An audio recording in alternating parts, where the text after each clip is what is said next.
Okay, so welcome everybody to the fourth and final week of Culturama. That is for the year. We are going to be coming back in January, however, and working on a book club and workshops and all sorts of stuff. And I hope you join us for that. To do that, join the Culturama community page and just follow us. You'll have information. We also put our recordings there. Today, what we're doing is we're asking Jeffrey Graessly and AJ Orona, or professionally do you go by Anthony? AJ Orona, to talk to us about being professional writers. Both AJ and Jeffrey were students at Mount Sac just a few years ago. Well, for me, it feels like a few years ago. It's probably something like 10, just one decade ago. And they went on and got degrees in English. And I think there's a mistake that a lot of people make is they get their degrees in English because they want to be writers, and then they graduate and say, what kind of job should I have? The one thing I really want to do is write, so I can't do that. And so instead I'll teach. But they're here to tell you that there's a way to make a living as a writer. And I'm going to let them introduce what they do because I don't fully understand it, exactly what their jobs are. And I know, Jeffrey, you work kind of like a freelancer. Well, I'll let you start. Jeffrey, how would you describe your job?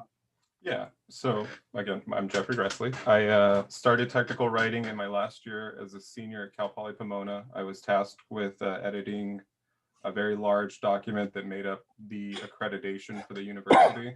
So this thing is like over 100 pages. It spans every college in the university. And what I had to do was fulfill pillars that the governing bodies that make up the accreditation report said these have to be happening at your university or else you can't be a university. So of course Cal Poly does those things, but the problem is they have to, in this document, demonstrate how.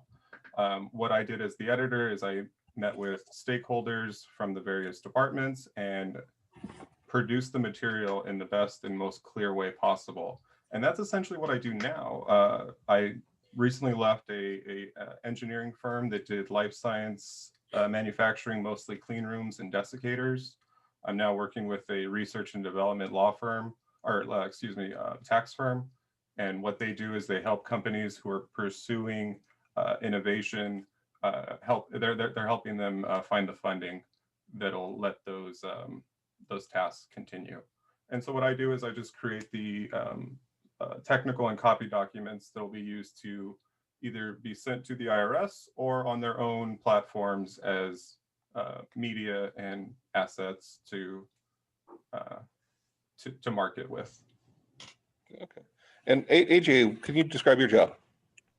So currently I am unemployed. But I am freelancing right now, I should say. But I intentionally quit my last job so that I can get my master's. I'm getting my master's at USC right now in journalism. And it was just a great opportunity that I couldn't pass up. I was offered a fellowship, which means they paid for most of my way. And I was able to come and collaborate with a lot of professionals in the field. So it's actually very exciting right now to have this opportunity. But I still do freelance copywriting. My last client was actually Mazda, the car company.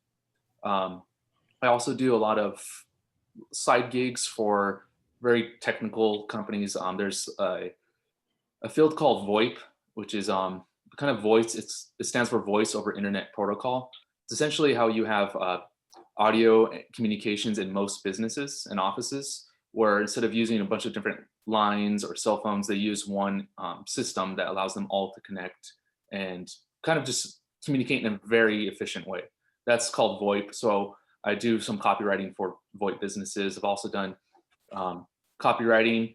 And by copywriting, I mean a whole slew of different kind of things. So about pages, and Jeffrey knows, I'm sure has done this. About pages, also very technical documents, also marketing materials, to get customers to actually come and buy their products. So it depends on the company, what the company needs. For instance, for Mazda, they wanted to actually reach out and show like a more humane and kind of approachable side to their company. So for them, was actually creating content that was talking about their vehicles in a way that was approachable and would make someone, again, it's marketing, would make the consumer want to buy it, but also like, hey, we're telling a story about this vehicle and hoping that emotionally resonates with the reader.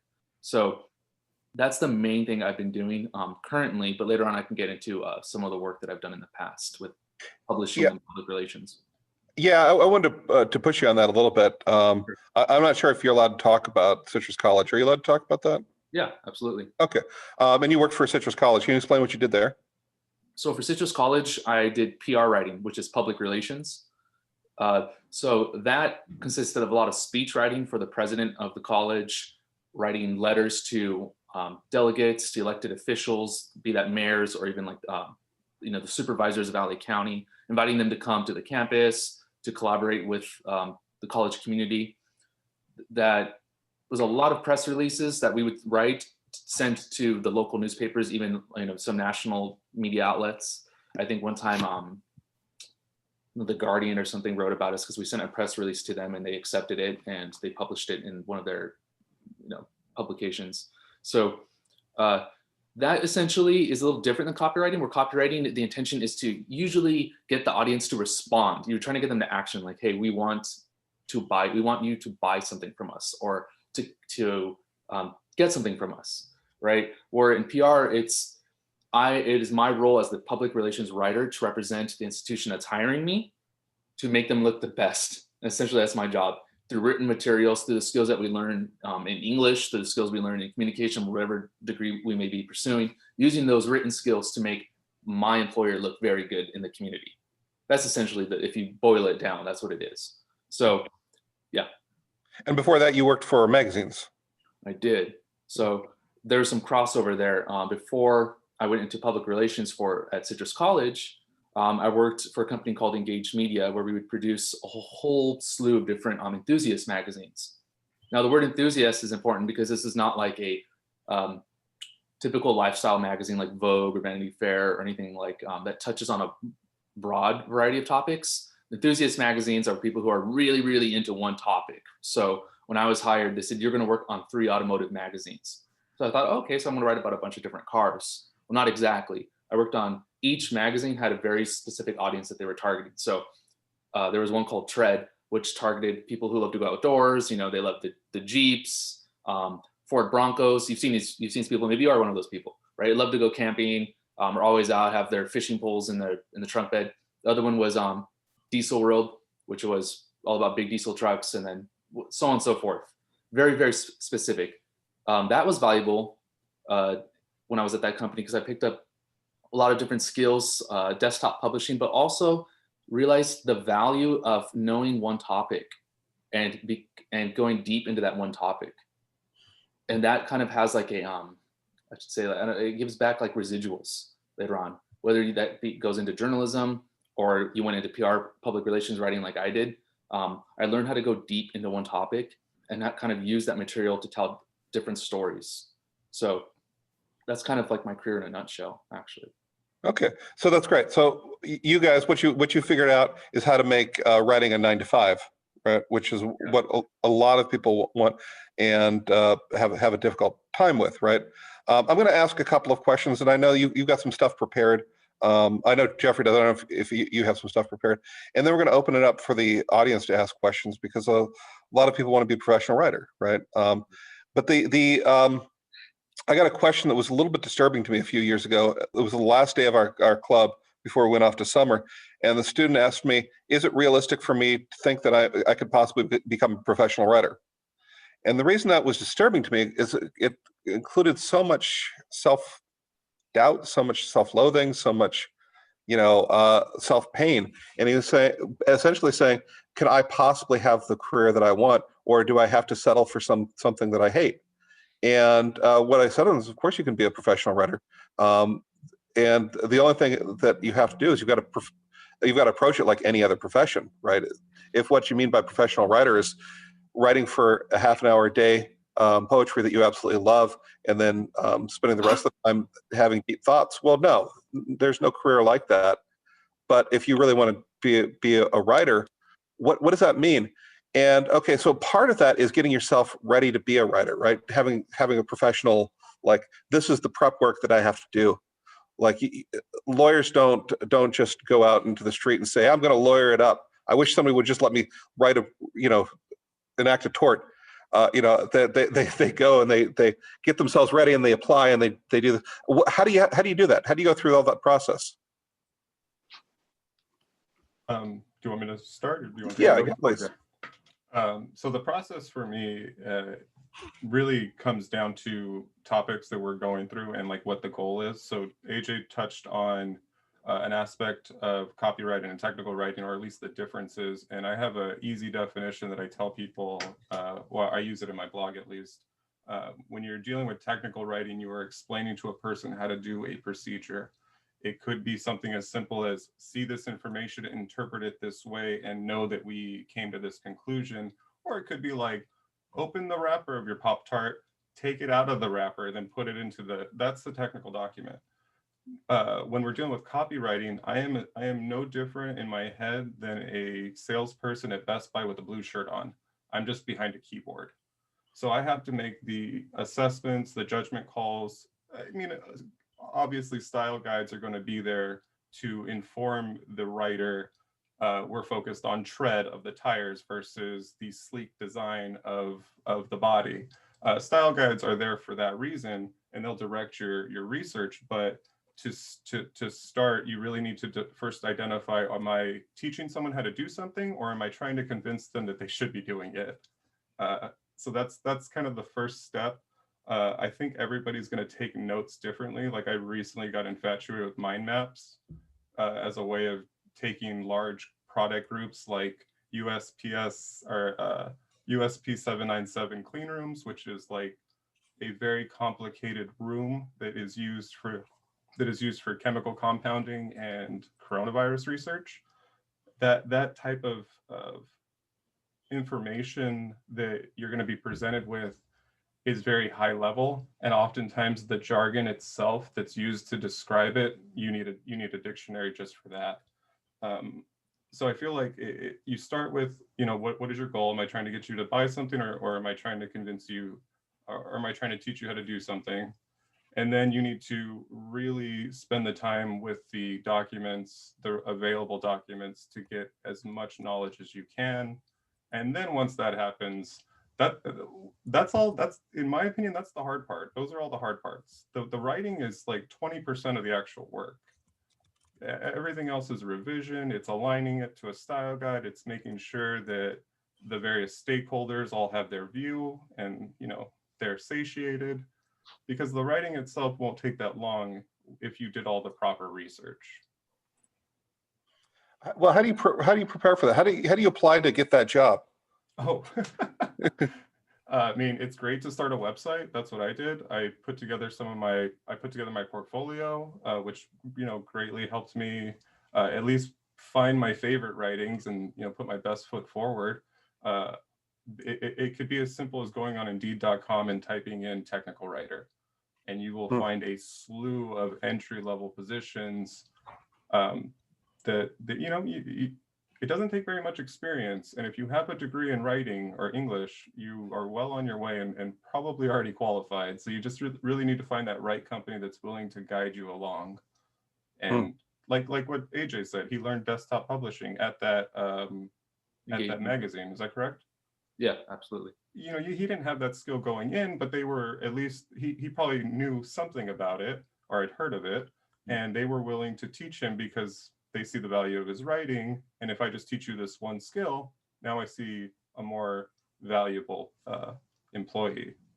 That's just that's any job, I think. But you're right, you treat it like it's any other profession. Okay, yeah. How about you, AJ? Yeah, I'll essentially echo what Jeff's saying, but I'll say it in story form. So when I was 24 is when I wanted to start doing technical professional writing. I should say copywriting. Okay, so like Jeff just explained, there is a slight difference between copywriting and technical writing. Like he said, technical writing is kind of manuals, how-tos. Copywriting is read this so that you can buy this, right? So I wanted to do both. I was 24. I applied to Lamps Plus so I can write about lamps, and didn't hear anything. Then ended up applying to a lot of places, didn't hear anything. Finally applied to this one company that wrote about alarm systems.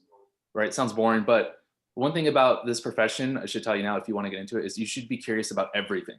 I'm curious about everything. Like if you wanted to tell me how remote controls are made, like I would want to listen, right? So that's kind of the disposition you might want to have when you go into this field, because you can end up writing about anything, right? So I'm like, oh, alarm systems, I'm like, one of those people like, yes, alarms. That's what I've loved my whole life. I'm like, not really, but felt that in the moment. So I applied for this position. This person actually wrote back to me and said, sorry, thanks for the application, but no thanks, essentially. And I was a little happy, and I'm like, oh wow, this person actually took the time to write me back and reject me, with words, not silence. So I wrote back. After a while, I got a little annoyed though. I'm like, well, why not? I have a degree in English. I worked at a library before then, didn't write in the library, but I was writing adjacent. I was around books, and why not? Why can't you hire me for this entry-level position? So I actually messaged the person back and said that, essentially like, well, why not? Like, what do I have to do? Like how far away was I from the mark? So the person said, okay, if you're serious about this, if you're serious about copywriting, you need to develop a portfolio, like what Jeff said. This person, I remember his last name was Obrevinovich. He said, you have to write, you have to create a portfolio. So essentially like a blog online where you are writing, you can demonstrate that you have written about these technical things before.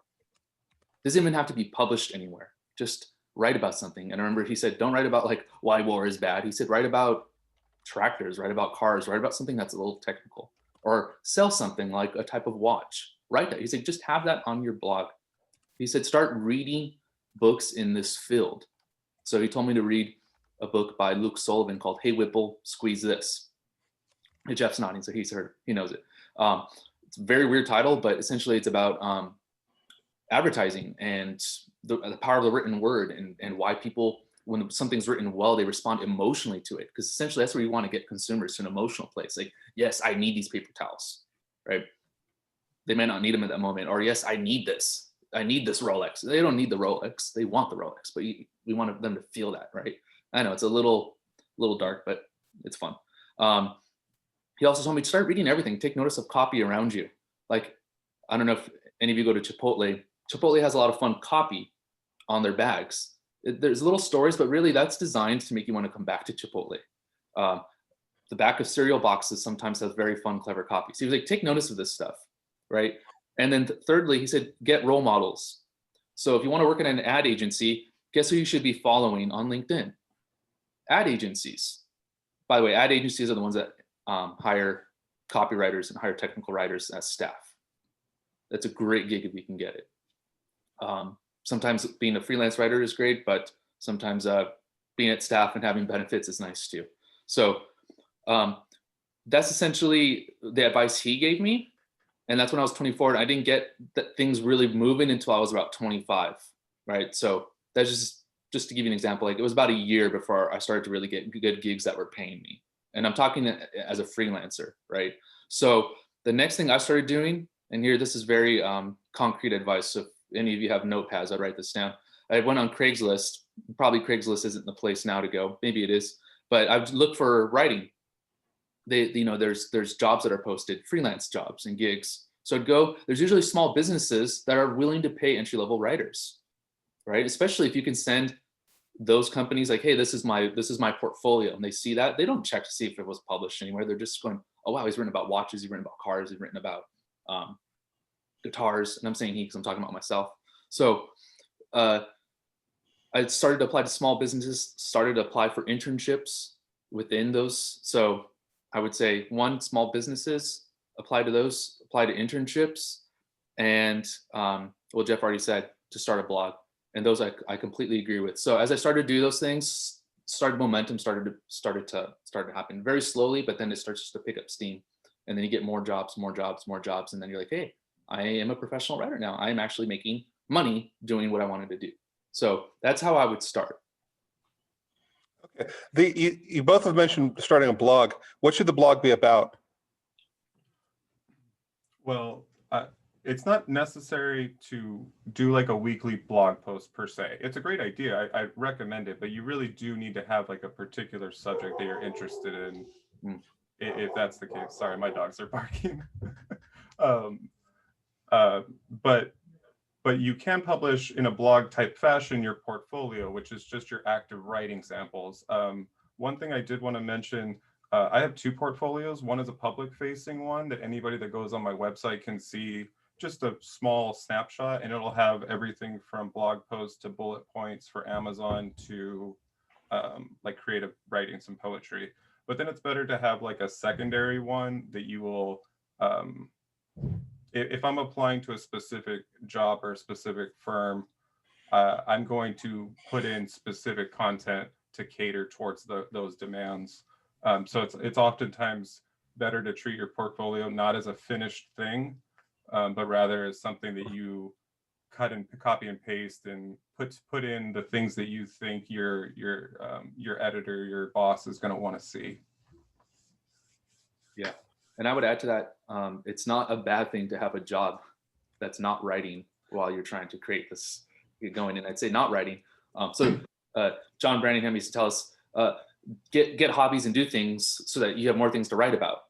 But when I was 19, I was like, I'm just gonna write. Like I'm just like stories just ooze out of me, right?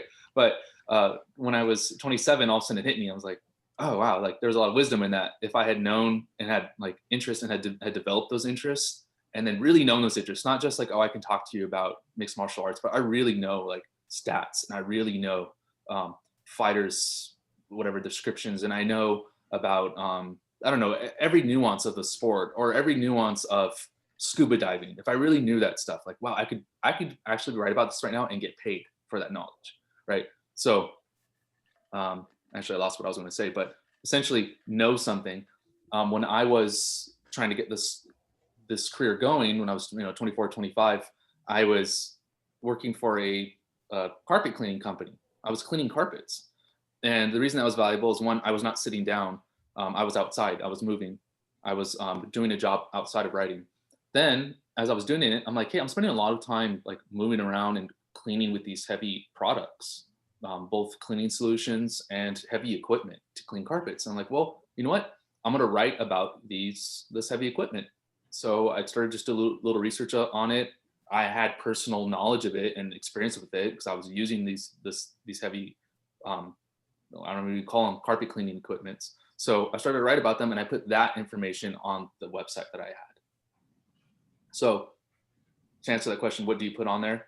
Well, echoing what Jeff said, you have to develop kind of knowledge in one subject, but also write what you know, right? If you're around something, write that. And it's not bad to have a job where you can write about the things that you're doing in your job, right? So once you start to like get things going, you start to write about things, you're like, hey, I can write about a lot of different things if I have the knowledge about it. So it's not a bad thing to have a part-time job while you're trying to get this career moving. Okay, that's great. Okay, so in other words, don't have yet another blog about being a writer. Yes, do not do that. I will add real quick though, if you can add well, I hope this is true because I'm trying it. If you could add like a niche to your writing, like I have a blog called Content with the Technical, where I'm trying to make it a little bit more approachable, these like heavier copywriting and technical aspects of this professional gig work. That's not really a blog about writing because I don't want to like ever sit down and tell you like, okay, it's good to have a routine and it's good to, believe in yourself. This is more of like, let's talk about like meat and potatoes. You're going to hear these acronyms, you're going to hear these words, and you could either know what they are and not look uninformed, or you cannot and probably not land the gig. Okay, so there's some basic knowledge kinds of things that you need. Okay, great. Now I've got questions, but I also want to open it up for anybody else who might have questions. You can either unmute yourself and ask, or if you have technical difficulties or just uncomfortable, you can put it in the chat. But it looks like Tim has a question. Yeah, yeah, I do, and I'll ask it really poorly. You're welcome. But I have maybe it's 2 questions. I don't know, but I guess part 1 maybe is how much opportunity, AJ, you were talking about how it's awesome if you can get a staff writing gig with the benefits, and how much opportunity is there for writing of this sort like that, or how much of it is self-employment and a lot of hustle. And then I don't know, is that a good thing or a bad thing? Is it something you enjoy or not? And then the other is, I have about that much experience doing copywriting. I used to work for a manufacturing company, and I'll leave the details vague. But I had to write. I was the network administrator at the time, and I was tasked with writing copy for various products, and I hated it for a variety of reasons. But I found that I just didn't have a whole lot to say about the thing. And so I guess the question I'm getting at is, would you consider, either of you, both of you, would you consider, the ability to just sit down and write about something you have zero passion for, a skill set for this kind of a living? And how much of that is involved in what you do? How much of writing about something that you might not care about? See, I told you I'd ask it poorly. All right, I'm going to be quiet now. Well, you want to go first, Jeff? No, I've been talking a lot, please. Well, I would say that that's definitely an aspect of the job. So I said you should be curious about everything, but I mean, curiosity can only go so far. Like, I really was not interested in VoIP, voice over internet protocol systems, like at all. In fact, I have to write about that like next week. I got the gig again. I was like, yay! Oh, yeah, I'm gonna get paid, but like, oh man, I got to read about this stuff again.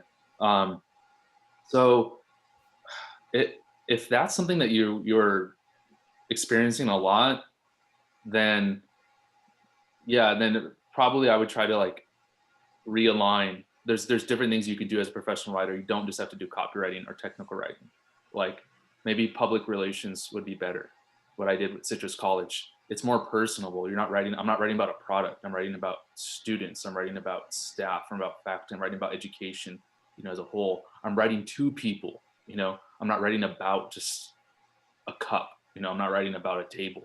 So that might be something you should consider if that's something you're experiencing a lot, because it could be a real grind to write about air conditioning units for some small business, and even when you get a big gig, like when I got Mazda, I was so stoked, but I can only write so much about a type of red paint, that they wanted to promote. I actually, after a while, have developed a passion for cars, and I was not a car person at all, right? I could care less about cars, but just being around it so much, being immersed in it, I actually started to find myself caring. But if that's not happening, then yeah, I would switch gears, no pun intended, and then go into I would consider public relations or even publishing, right? So publishing, desktop publishing, that's like producing the magazines. Now that is kind of a controversial statement, because that industry is dwindling, is going more and more online, and that's kind of a whole different topic. You could be a professional writer, writing about travel, writing about topics like, I don't know, say you're really into scuba diving. You could have a career doing that, but you will not make a lot of money doing that, to be honest. Right. You'll have to have a side gig or hustle. But public relations, on the other hand, you can make a lot of money. And one of the reasons I'm going back to school, because I kind of hit a certain ceiling, right? But if I had a master's doing the same work that I'm doing, I would essentially double my pay. Wow. Yeah. And so in public relations, there is a lot of money. And in fact, this is kind of like the secret right now in this industry. A lot of journalists are leaving journalism and going into public relations because they have all the skills. All they have to do is spin their stories into a kind of like make it a positive spin. That's public relations, right? So your company could do the worst thing ever, but you still have to find like some way of spinning it a little bit, in a good way for them. Right. So maybe that's something that you would consider, Tim, because copywriting could be boring if you just don't have a passion for it. Yeah. Hope I answered your question. Yeah, thank you. Okay. There was another part to the question on. I think you were saying like how common are these full-time gigs where there are benefits, and how much hustle is there? Is that a good thing, a bad thing? Yeah. To be perfectly honest, I've hustled my creative writing leaps and bounds farther than I have my professional copywriting. I went from academic technical writing to life science, right into another firm that's now doing research and development. But essentially those are full-time 9 to 5, clock in, clock out, which are really comfortable. And when they have good incentive programs, then it's pretty worthwhile. But the ceiling is right there. Like, and with freelance copywriting, like AJ's talking about, there's a lot more room to grow and to exceed that, just depending on how hard you want to work. So it's nice. I think it's a good place to start, being locked in with a company while you can, and then if you just feel like you're not getting enough, pursue those outside small gigs. Yeah, and I could add to that. When I was working at Citrus College and doing public relations, I was doing freelance copywriting on the side. Exactly. Yeah. I was writing for other companies. I actually was even writing for my old company. Nice. So, yeah, just to add to what Jeff was saying, that sometimes you don't have to like depend on the copywriting gig or try to hope to get that staff job. And it is hard to get those staff jobs at an ad agency. Entry level, not so much, but at this point, I'm like, well, I've been writing. I don't want an entry level position, right, in an ad agency. If I can make more freelancing and having a job in public relations. So, priorities are different. I have a baby on the way, but if I didn't, then I would not mind going to Pasadena or LA and having an entry level position at ad agency and working my way up. That would be fun. That would be fun to be around people. Well, post COVID, that would be really fun to be around people. Yeah. You also want to like know yourself. Like, I'm a people person, so that kind of makes me want to work around people and ask people questions and stuff. So that kind of steers you and kind of which kind of professional writing avenue you want to take. So, hope that's helpful. Yeah, for sure. So those I'm going to ask a convoluted question of AJ. Those enthusiast magazines that you were talking about before, maybe work on that a while, but long term, think of that as a side hustle. Yeah. Something bring it. Yeah. Okay. Yeah. So if you're just getting into it now, for both of you, and I'm thinking post COVID, can this work like as a remote job? Does it work as a remote job? Best remote job. Yeah. It's my favorite. This was like a remote job before COVID. Was it? Okay. Yeah. So some people loved it. In fact, I loved it because it was unique when I had that. But like I said, I'm a people person, so I kind of need to be around people. So it was cool while it lasted, but I'm like, no, I can't be the person who stays home and just like writes about alarm systems. Like, I need to see other people. Well, one of the reasons I'm asking is we have a lot of students in here right now who are in college in Pakistan. And like, I'm wondering if they could make this, have a bit of a career or at least a side hustle in the United States writing for enthusiast magazines. Or I don't know how to describe what you do, Jeffrey. Wow, I mean, it is challenging to try to parse out like the various details of what a like multinational engineering firm does and what they need from their copywriters and their technical writers. Mm-hmm. But I think AJ touched on a better thing, or talked about the advice he was given. You don't have to get paid right now to just practice. I don't really think you should get paid to practice. And there's nothing stopping you from picking up an item in whatever location you're in, and trying to come up with 5 ways that you would describe it. And with those 5 things, you essentially have just built the outline for an Amazon bullet point, or a bullet section for an Amazon product page. So is there a way that they could write for privatized magazines? Of course, but it's really challenging to try to dissect just the aspects that they need out of their education and expect to supplant it into whatever industry they're trying to talk about. Right.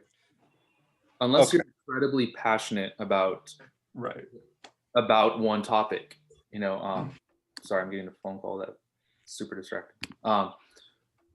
Unless you're incredibly passionate about one subject. So if you're in Pakistan, you love Land Rovers and you love 4x4 vehicles and you know about 4x4 vehicles, well, it shouldn't take that much practice for you to start to be able to write about them with authority and write about them with passion, and write about them in a way that people would want to read about them, right? Because I'm sure you have very unique stories that you can share about these vehicles in a very specific type of landscape in Pakistan.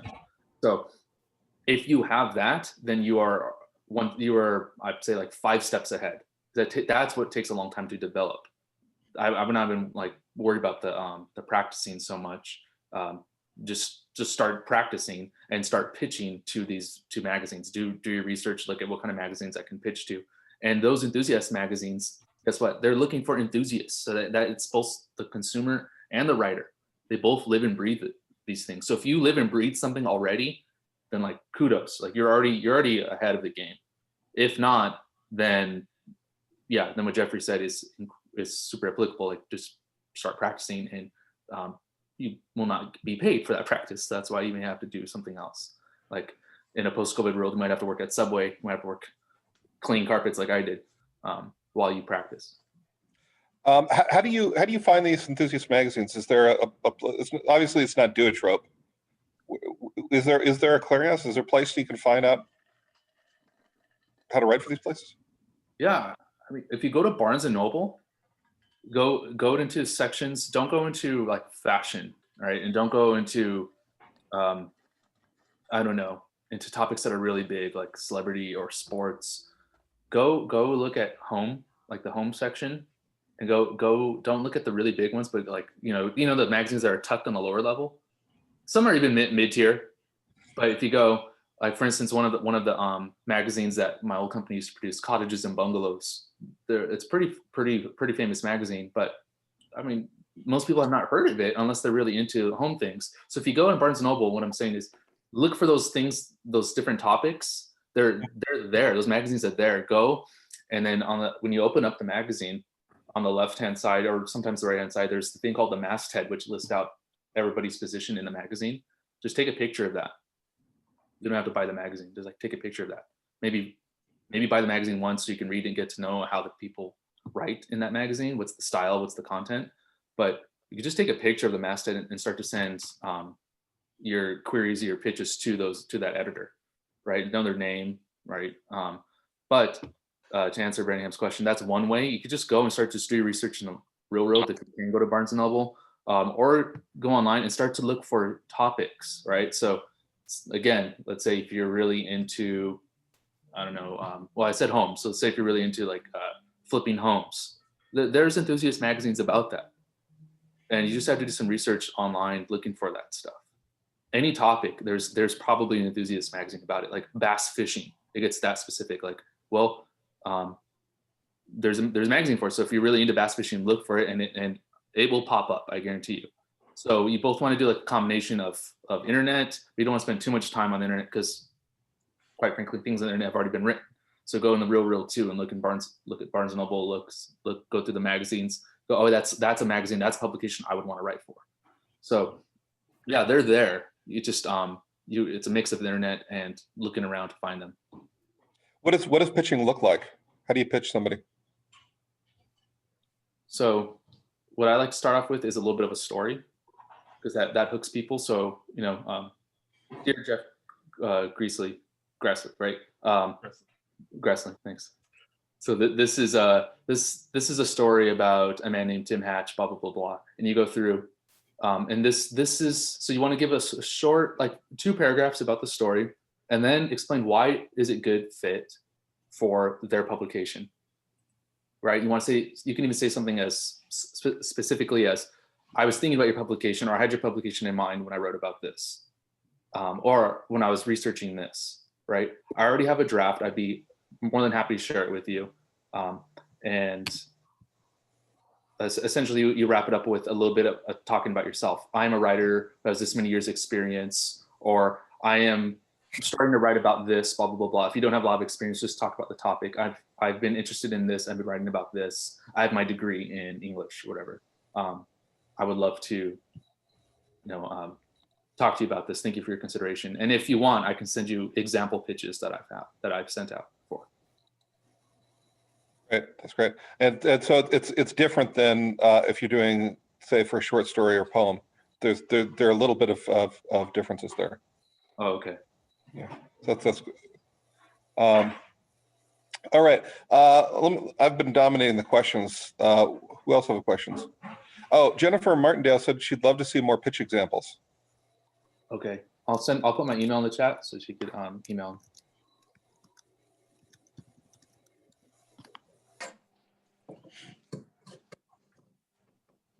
And so you'll send it to? Yeah. Just email me. Anyone feel free to email me. I just dropped my email in there, and okay. And then I'll be happy to send you pitch examples. And in fact, I'm trying to learn journalism right now. This is a little bit of a tangent because I'm just curious about it, fascinated by it.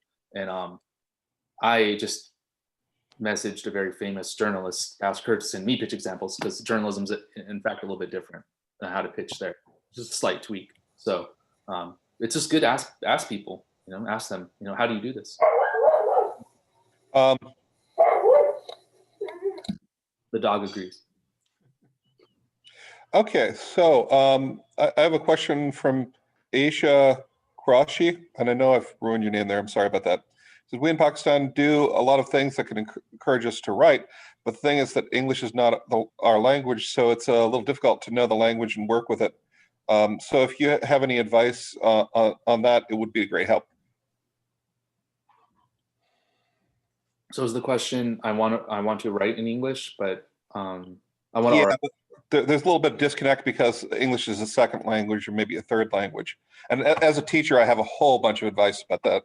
But I'd like to get the professional writers first. What just happened? Okay. How about you take this, Jeff? Yeah.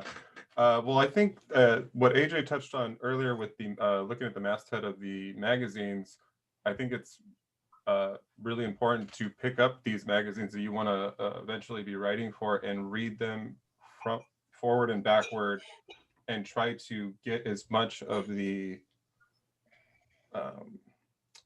just the cultural nuance that we use to speak about things. If it's our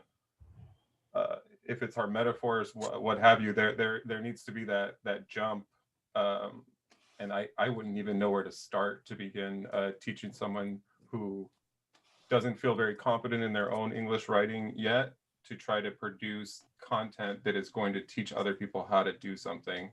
So I struggle with that, but I honestly feel like time and repetition and seeing examples of it done right is the only way, at least for me. Yeah, I just second what Jeff said. And I feel like John Branningham can say a lot more to that than we can. Yeah. But the only thing that I would offer, and again, Jeff just kind of said this, is just to, if you know what publication you want to write for, like say you're like, I really want to write for Rolling Stone, I really want to write for Street Trucks because I love trucks, right? Well, then just read Street Trucks a lot, right? So as you're developing your English writing skills, you'll also start to learn them in tandem with the culture of that magazine that you want to write for. So you're learning language and culture at the same time. That would be very helpful. But again, you would have to know what you want to write for. But yeah, that's a challenge. That's a challenge that most first English language, what do you call them? English language speaking people wouldn't have to overcome, But again, Branningham would be the one who can give much more solid advice on that. Okay, and I'm happy to. One thing I can tell all of you is that I work at a community college. That means I'm open to the community, and I don't care if the community is the world. So please feel free to contact me, especially if you're feeling worried about your English. The person who wrote to me has very good English. There was only one error that I think almost anybody would make, and I say that because I pick up on all errors because I grade English all day long. And it's not a big deal, but I think the musicality of having English not be your first language is sometimes a really great asset. And you can write about things and you can have perspectives and you use language in ways that other people don't. You could also bring in, let's say, AJ's example of writing about four-wheel drive vehicles, like bring in, okay, so this is what a four-wheel drive vehicle looks like in my country, my home country. That'd be a really interesting take that I don't think anybody else could really pull off. And how do you use it in Pakistan? What do you do? So there's 3 bits of things. First of all, your English is pretty dang good. 2, you can come and talk to me, and I'm happy to look over your writing and look for. Also, I believe in Pakistan you're getting British English, so there's a little bit of there's a couple of things that say, okay, we don't spell color that way, that kind of thing. And number 3, I forgot number 3. Oh, write about things that you can write about that other people can't. Did you want to follow that up, Aisha? You can unmute yourself if you like. Yeah, I did. Thanks a lot. It cleared a lot of things, actually. Do you speak Urdu? Yes, I do. Yeah, see, that would be a great challenge if I had to write in Urdu. So Yeah. Yeah. Okay, so, and I think most, especially if you've got a compelling stories, most editors will say, oh, okay, yeah, this is a good story. There are like 4 number errors. That's not a big thing. It's just me putting an S in the right place, right? Who cares? The writing is going to. Actually, I'm speaking for editors, but AJ, you were an editor. Yeah. Would that be a big deal? Somebody, especially if they acknowledge up front that this is their second language. no, in fact, if the story was what flowed, and there was passion and there was knowledge and the sentence structure was sound, then that's not a big deal at all. Honestly, that's minuscule. There's native English speakers who make those mistakes and worse. So that's just called cleaning up copy. When I worked at Engage Media, I became the managing editor of 3 or 4 different automotive titles. So my job actually was being sent stories from freelancers and staffers, and I would clean up the copy, meaning I would fix the grammar and all those little things. So if I got something that all I needed to do was change a few words or add a comma here and there, like I would say, oh, this writer's great, and they have a passion. What's actually more important is turning things on time in that role. Like if you can turn something in on time, even if it's it needs a little bit of work, it's like, okay, but we can trust this writer. She's going to give us the deliverables when we need it. That's actually more important than having 100% clean copy. I don't need to change it at all, but it's a week late. Who cares? Like you're making our lives miserable. So as editors, what we care about is, is there an attention to detail? Sure, that's important, but also, are you a professional? Right? This is like professional writing. Can you give this on time? So I'd like to jump in there real quick because that is such an important point. And just to add a little bit more to it, when you are a week late on a deliverable, you need to realize that they're probably, at the very least, there's a marketing director that you're probably holding up. There could be a chief operations officer who's in the midst of this, who has final say over maybe all the content that goes out, if that's your unfortunate circumstance, like I was in. You could have engineers who are so pressed for time that this meeting to critique your deliverable had to be scheduled a month before. The gambit is so wide for the various parts and components that go into editing and finally publishing a piece of copy or a technical document, that being unable to hit the mark right there every time or close to it is essentially saying, I'm not invested enough in this company or in this product to to keep going. And people lose their jobs all the time in this industry for not meeting deadlines. Where in in academia, we just lose a letter grade.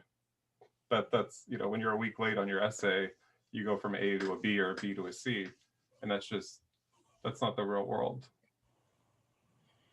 Okay, so like any other profession, establishing yourself as the person who's not going to be a hassle every time is massively important. Massively important, because it comes down to relationship, right? So if Aisha's sending the editor, if I was the editor and she's sending me stories, and I know she's going to send it to me, and I know she's dedicated, well, we're developing a good relationship. There's trust, just like in any other relationship, whether it's personal or professional. So I know, okay, she's going to give me the deliverables when I need them, and I know she's dedicated to perfecting her craft. So if I find a mistake, it's just like when you like somebody, you find something a little mistake, you're like, no, not a big deal. you don't like the person, you're like, how can I work with this? You know, so it's the same thing. Same thing. It's just that's just it doesn't matter whether it's personal or it's in the professional world. It's those truths are the same. That applies for politics too. It does. Yeah, we should talk more about politics. Huh. No, let's not. I get enough trouble. on my Let's own. not ever again for the rest of history. So I just from a personal point of view, I think when we understand people from other parts of the world, we all become better people. And I would love to help people from Pakistan publish in the United States. I think that'd be wonderful. So please contact me. I do a lot of things on Zoom. I'm always happy to meet you. I have no idea. I'm guessing it's 12 hours difference or something. So we'll have to figure out something. But yeah. Okay, Jennifer Martindale asked another question. If one is developing their online writing portfolio, what should one do if they cannot get a website with their own name? For example, most versions of my name are owned by people sitting on them who are unwilling to sell them. Oh yeah. I didn't have the same problem because Graessly is like a name no one's ever heard of, but I was really struggling with launching my website because I didn't want to just call it jeffreygraessly.com because Graessly is such a hard name to spell and remember. I ended up going with it just out of laziness, but there's nothing wrong with coming up with something a little catchy. I titled my blog Content with the Technical. I could have called the website contentwiththetechnical.com, and that could have just been the platform that I grew from. You're not really hurting yourself too bad, and you can always just add a word like Jennifer Martindale's or JenniferMartindalePortfolio.com or blog, Jennifer Martindale blog, or something of that to get you that URL that you need for the domain, and that could be that. That's interesting. Yeah, there's only like 7 people in the world who have my name, but one of them was a real estate guy. So for a long time he had John Branningham buy my houses, whatever, so I just went with John M. Branningham, which is another way. You can do Jennifer R. Martin. I don't know. Okay. What other questions do people have? Yeah, people feel free to ask like specific questions too. Like don't be afraid. Like it actually helps Jeff and I to give more specific advice. If like Tim's question or even Jennifer's right now, very, very specific. Like I get tired of writing about, certain things like should I do this or what are the jobs like? That helps us give more direct advice because professional writing is so broad, right? Like even within Jeff he does technical writing, right? The manuals, he does copywriting, which is the marketing. Then I have the PR, I have the publishing. So like Aisha, it seems like she's interested in kind of like the publishing, right? Writing about content enthusiast magazine. So that helps us give her more direct advice. Yeah, so if you have specific questions, fire away. And feel free to turn on your cameras too. I also have a killer pulled pork recipe, just throwing it out there.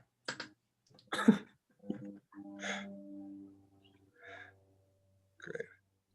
I have lots of specific questions, but I don't want to dominate. Can I like call people?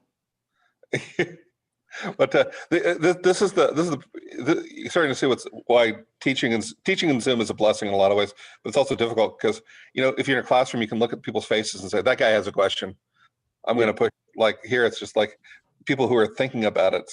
We're not sure, but so someone behind the camera is like this, like, but like I can't see them, But they ask the question. Okay, so maybe I will ask a question here. Okay, so I've never written for this sort of magazine, enthusiast magazine, ever. Just me personally, John. And so I have a lot of experience in the mountains, right? I'm poet laureate of Sequoia, right? And I want to write about something like that. Where do I go? How do I figure that out? Who do I go to? How long should the essays be? What kind of things are people like freaking interested in? Like yeah. I can talk about the bark of a sequoia tree for a good 3 hours, but I'm not sure that anybody wants to listen to that for 3 hours. No readers of Outside Magazine would. I might because I have a little artsy side, but so like for instance, Outside Magazine, That's a very famous enthusiast magazine. Some enthusiast magazines are so big that they have national prestige, right? So Outside Magazine is probably like the most famous of like the outdoors enthusiast magazines. So a good tactic to do is to go look for the smaller departments within the magazine. Department is just a magazine. It's an industry term for the sections of the magazine. So if you're someone who has not written, right, for the magazine before, or you do not have a household name within that industry, right? Let's say you could be the most famous poet, but you have not written for Outside Magazine. Outside Magazine is not going to care, right? Unless your poetry is about the outdoors. Okay, so let me just be very clear. You want to go and look for the sections that they will feel free giving to somebody who's not written for the magazine before.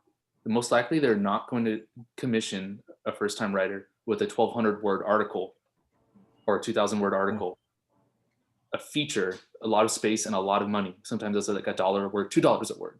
So they're not going to usually give that to a writer they do not yet trust or have a relationship with yet. So what you would rather pitch is something small, like, hey, I've been in the sequoias. Here's one trail that a lot of most people don't know about. And this is why it's important. This is why it's special. This is why it's unique, whatever. You want to have your own little angle and twist on it. And say, I think this would be a perfect match for this section. Let's say the department is called Secret Trails. I think this would be a good match for secret trails within your magazine. It's 300 words, blah, blah, blah, blah. And again, I can give an example pitch for something like that. So I have personal experience doing this because I've been trying to get into AAA magazine for a long time. It's called Westways, and we all get sent it, right? Westways pays really well, right? And sometimes the articles are really good. Sometimes they're incredibly boring. But I started pitching features and they were just like either no responses or like, no, thank you. And then again, I'm a little pushy. So I'm like, well, why not? I feel like this is a great idea. One of my ideas was to write about all the literary spots in California, right? I would actually go and visit some, like Cannery Row, right? For in Monterey for Steinbeck, and hit different spots and kind of tell a little story about that. And Jennifer said I'd read that. Yeah, I'd want to read that too. And then but they don't know me. I've not written for them. So one of the editors said, start pitching within this section, this department of the magazine. This is where we give new first time writers in this magazine. So I hope that's clear. If you want to write for a specific magazine, you might want to look for a section where there's the smaller like little stories or smaller just little tips for the reader. And once you publish in that, then they'll give you the bigger things. So I have not yet gotten into AAA Westways. I haven't pitched them in a while, but I've done that strategy with other magazines and it works. So sometimes you want to like just get your foot in the door and then they'll start to give you the bigger articles.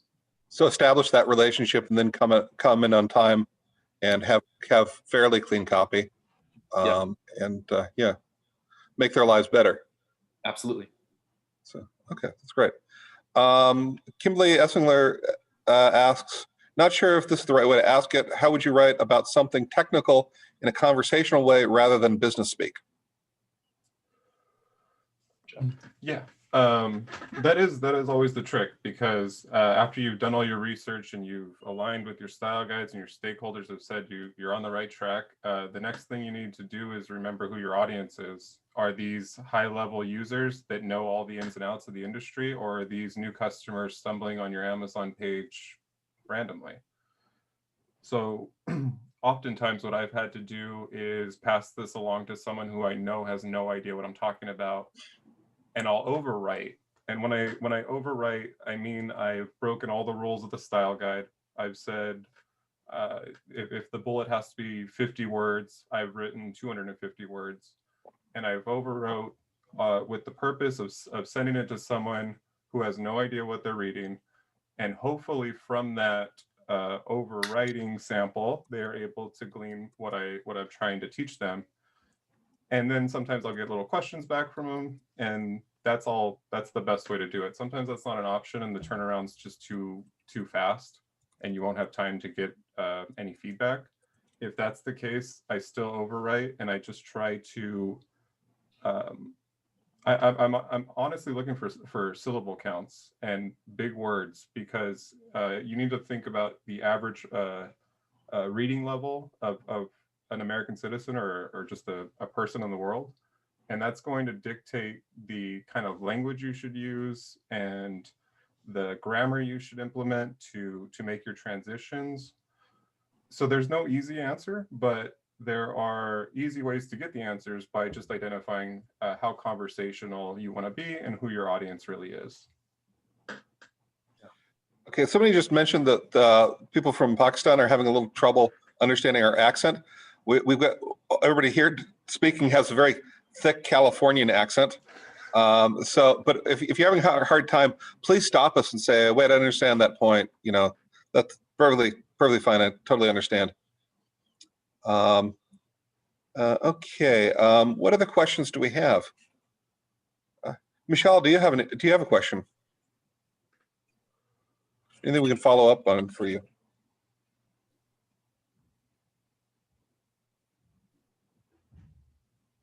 Okay, I'll let Michelle type if he or she wants to. Anybody? Can I ask AJ a question? I'm sorry? Can I ask AJ a question? Please. If you can say, where did you get your first like cold? Because I'm kind of thinking of these pitches that you're making to like Westways and stuff is just kind of cold calls. When or where were you in your writing when you got that first acceptance from a cold pitch? Was that Mazda or I feel like Mazda came later. Mazda came later. Yeah. Do you remember what that was like and the time you put into that particular attempt? Yeah. So that was after I left Engaged Media when I was already at Citrus College. So I already had some experience knowing. I actually had never pitched anything before Yeah, that. nice. Right. So, but I was on the other end. I was the one editing, the stories after people had pitched them or after they had developed relationships with the magazine. So I was already around that language. I was already around that kind of writing. So when I was at Citrus College and writing speeches and writing press releases, again, like I liked it. That was fun work. And not fun because press releases are fun, but because it was around people and all that. But to answer your question, I kind of wanted to tell different stories besides just stories about the college. So I pitched to a magazine, an outdoors magazine, a story about a couple that left their jobs and drove around the country. Sorry, they didn't just drive around the country. Like they were going to they were explorers and they were using social media to share their stories, and they were actually making money from social media. They ended up getting sponsors. So they ended up becoming full-time adventurers, right? So I wrote about them and I sent it to this magazine called Brownell's Gunnery. It's actually like automotive slash like recreational firearm magazine. Again, like stuff that like I was really not into, but because like I'd already developed a reputation, like, oh, I've worked with so-and-so. I've worked with Jerry Sy in Tread. I've worked with so-and-so in street trucks. They're like, oh, okay. This guy actually, he must be legitimate then.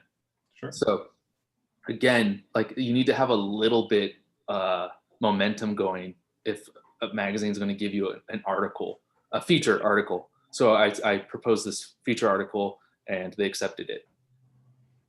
That's fantastic, man. Thank you. Yeah. Okay, so Suha Fatima asks, home stories, novels are regarded as creative writing, but can scientific papers, articles, thesis be also called creative in some way or other? I really like that question because as much as we're talking about there's no money in creative writing or whatever the stormy weather statements are that you'll tell yourself, there is a lot of creativity in professional writing, and I'm thinking mostly about blog writing. When you have to take a dense scientific topic like air exchanges in a HEPA filter for a desiccator, I cannot say that in a way that makes it interesting to just someone listening that has no idea what I'm talking about. But what I can do is I can tell a story where not having the right airflow can cause bodily harm or a project failure. So I can put the person into the place where the information becomes relevant. Now, all of that information though could come exclusively from a scientific paper. So no, you can't divorce yourself. The two can't be divorced from each other, but the one can definitely inform the other. And you can be creative in literally any space. Right. And then of course you can expand it to creative nonfiction. And Oh yeah. like with a writer like John McPhee, right, you write very creatively about scientific subjects. Right, absolutely. Yeah, that's what I'm trying to do right now. That's one of the reasons why I went to USC, was to kind of shift gears, but also, like I said, to get the master's degree so that I can apply for those bigger positions within PR. But if that doesn't happen, in fact, I'm kind of hoping that doesn't happen so that I could just learn how to write creative nonfiction, right, and continue to do that for my career. And freelance for LA Times, freelance for bigger publications, and tell more creative stories. So yes, articles can be very creative. In fact, like what Brandon just touched on, creative nonfiction, it's just as creative as fiction, in my opinion. And in fact, it takes sometimes more work, more groundwork, because you have to do research and make sure not only is it creative and full of imagery and color and texture, but also it has to be accurate, because it's nonfiction. So yeah, absolutely, articles can be creative, and copywriting can be creative. Imagine if a company asks you to make a slogan. Sure, the writer who wrote "Just Do It" for Nike, like that's creative. They are creating, they're doing work. Or if you're writing a script for a ride on at Disneyland, that's creative. And they hire people to do that stuff, and that work is very fun. So it's fun and creative. Even little things like, I know I made the Pop-Tart reference already, but when they take the Pop-Tart out of the package in parentheses, that is a creative choice to make that little joke. Now it's also a legal thing, because we've already informed you need to take this out and you can't eat the plastic, but it also has that element of engagement. Like, yeah, I'm not an idiot, I'm not gonna, but there's still that need to say it. I hope you guys know what I'm talking about. Like, yeah. You guys have had Pop-Tarts before, yes? Yes. Out of the package, it's just, you have to pull it out of that. So whenever they include that little tidbit or that little detail, that's a creative choice in some way to engage with you further. I have a question for Jeff. Oh. So Jeff, you still write poetry and fiction, right? Yep.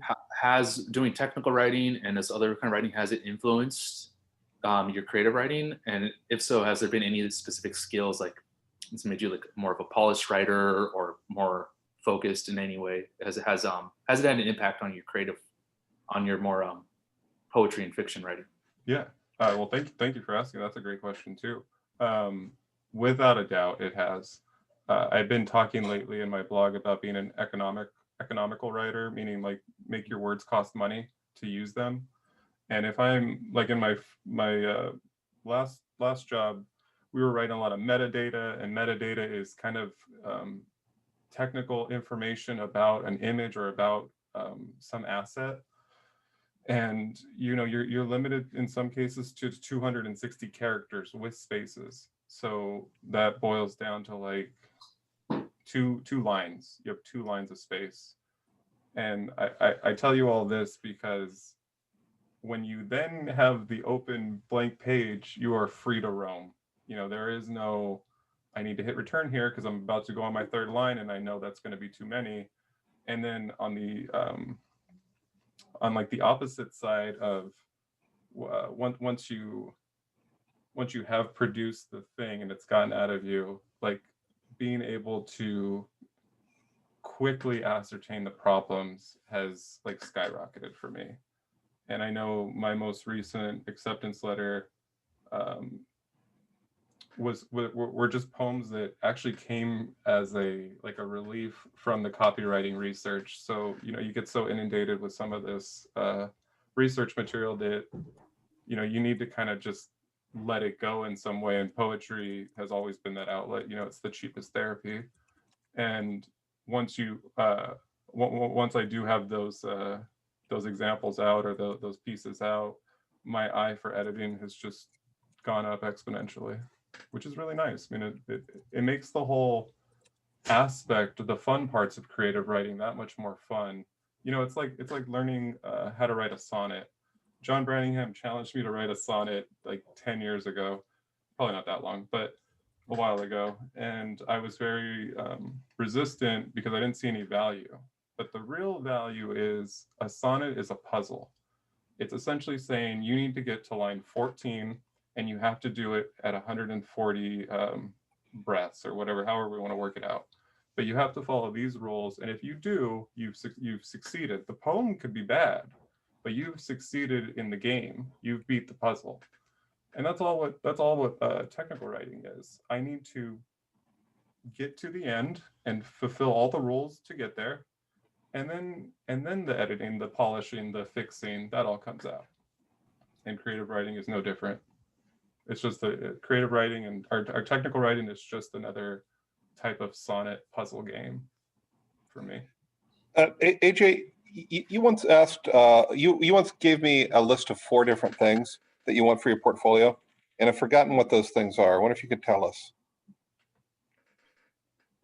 Oh, was that for, I'm trying to remember, was that for copywriting?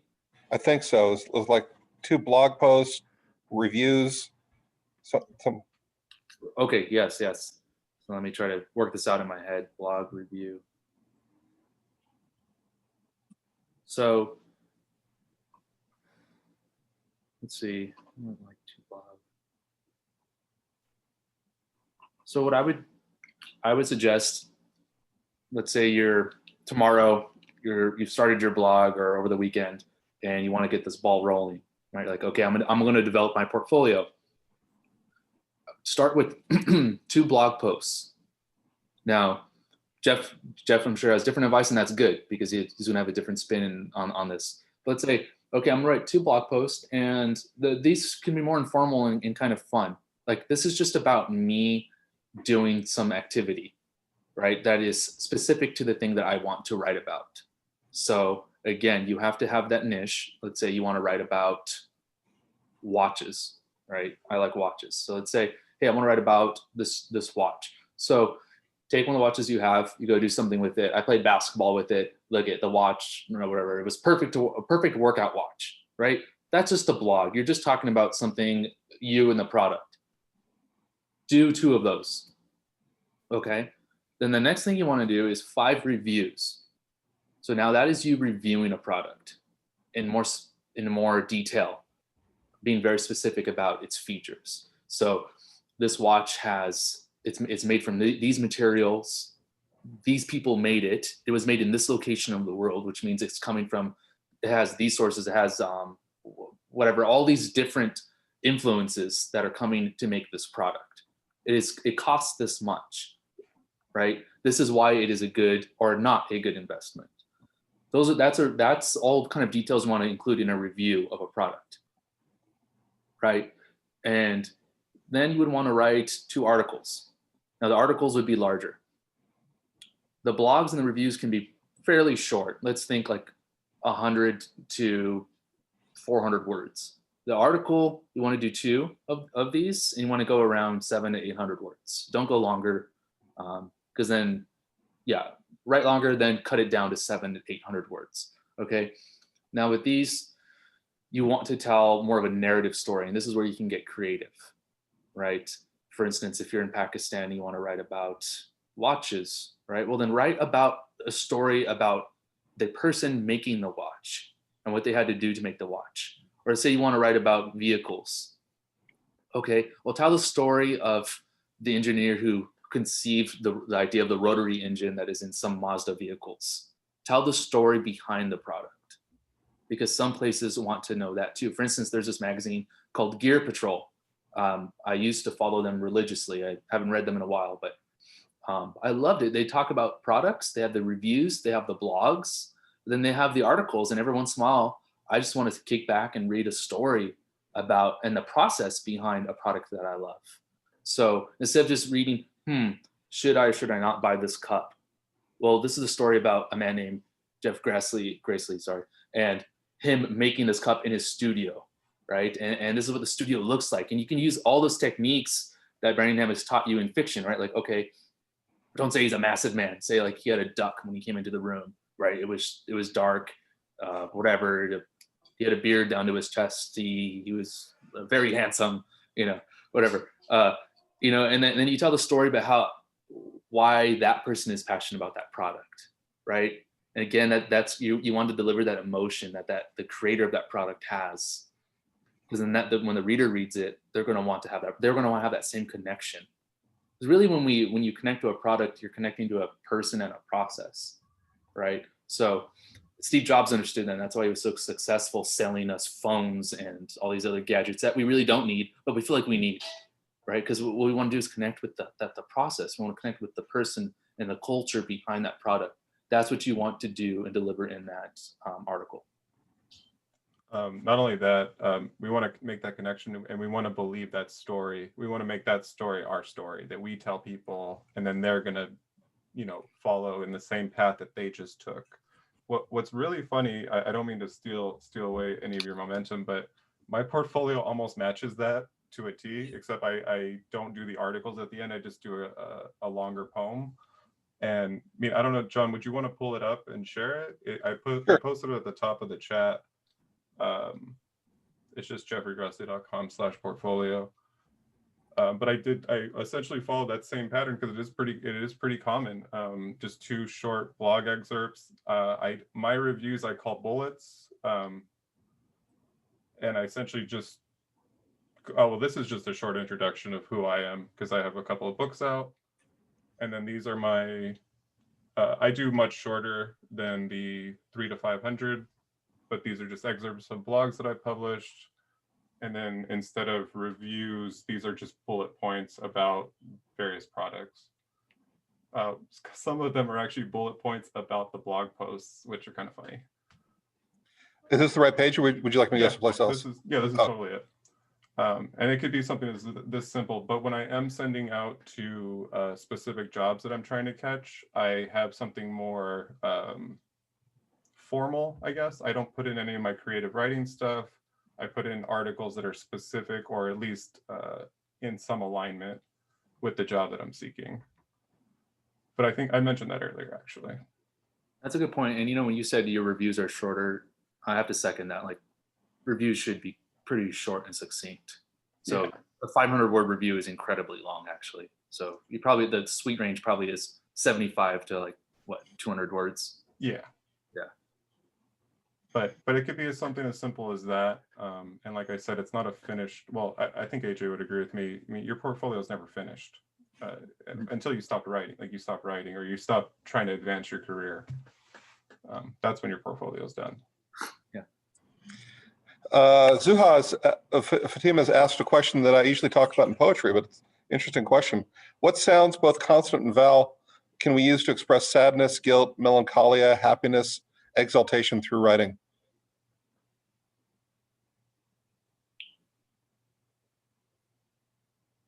That's a Jeff question. I can talk a little bit about this if you like. Yeah, go ahead. Okay. So when we're talking about poetry, and you think about the construction of the mouth, the mouth and throat are used to transfer emotion along with everything else, so that when you hear cactus, you react to the word cactus, or skunk. Are there skunks outside of the United States? I'm not sure. You react before you understand them, right? And this is true of all words. So, for example, the word love exists in the mouth through here, and then goes all the way down to the bottom of your throat, and then comes back up here, while lust exists only on here. Which is why when you make fun of somebody for being in love, you say, "Oh, you're in love. You love." You don't say you're in love. You're making fun of the deep emotion, right? Which goes down here. And it's true of all words. Words of contempt and hatred, you hit them at the top of the back of the throat. If you think of the N word or the C word or the F word for homosexual people, that's where we're going to hit at the top of the back of the throat, because that actively makes you have contempt and hatred. So those words are designed to do that.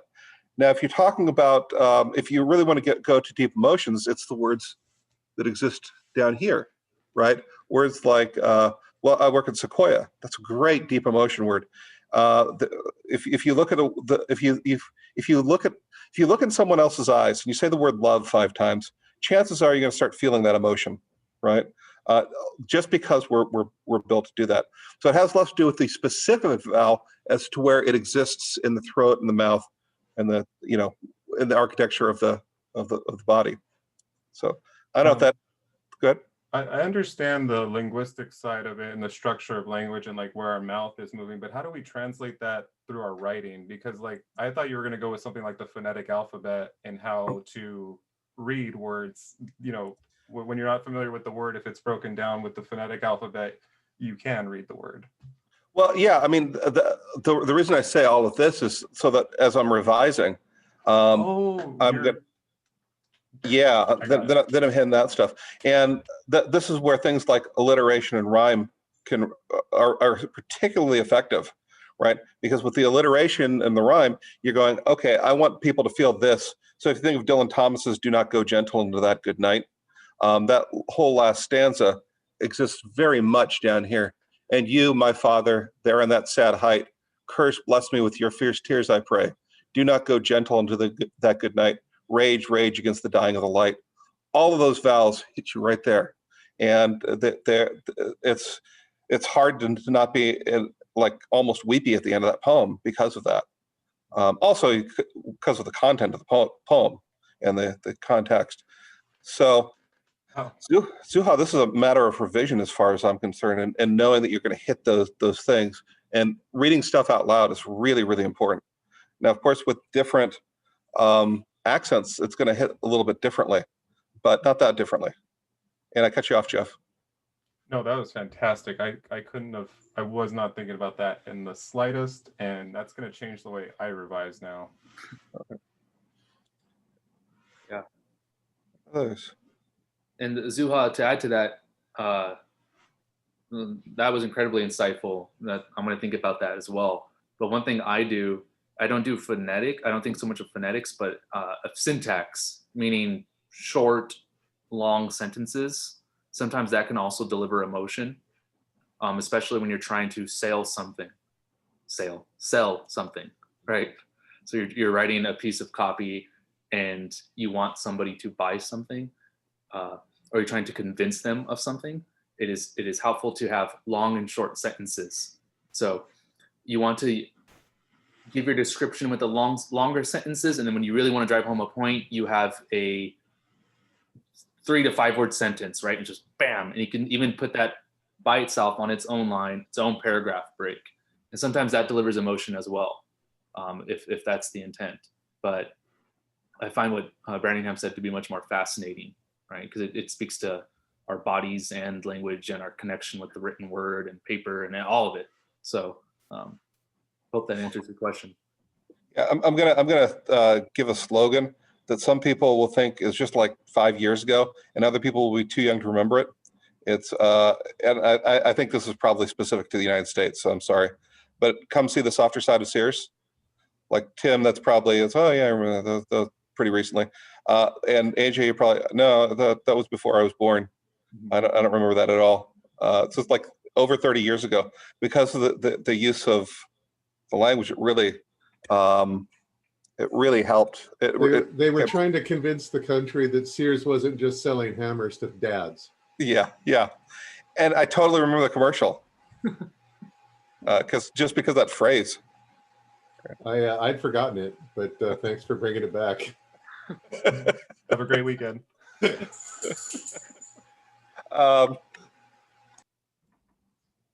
Okay, so Aisha asks, I attended a meeting last week in which Tim talked about taking our memories and putting them on paper. I was wondering if you could tell a little more about how to make them more creative so the writing can create a connection with the reader and not seem absurd or inappropriate. So that's actually a question for Tim. Yeah. Oh, actually, you know what? I see that our time is up. Tim, would you mind hanging out and just chatting informally? Not at all. Not at all. Okay, so thank you, AJ and Jeffrey. That's fantastic. Thank you, guys.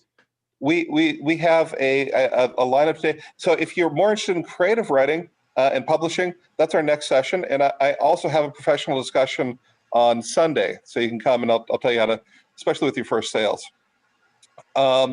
We have, after that, The Late Show with Stephanie Hammer, for those of us who are starting to write after the age of 50. And I still have to wait a month because I'm still 49. So I will ignore everything she says and then Go straight to hell. Go straight to hell. Anyway. And then tonight we have an open mic. So please join us for our open mic. It's at 5 o'clock Pacific Standard Time. I don't know what that is in Pakistan. That might be just middle of the morning or something. I don't know. It was yesterday. But yeah, Tonight. but please, I would love for you to join. Okay, so thank you so much. And we'll see you at the next event.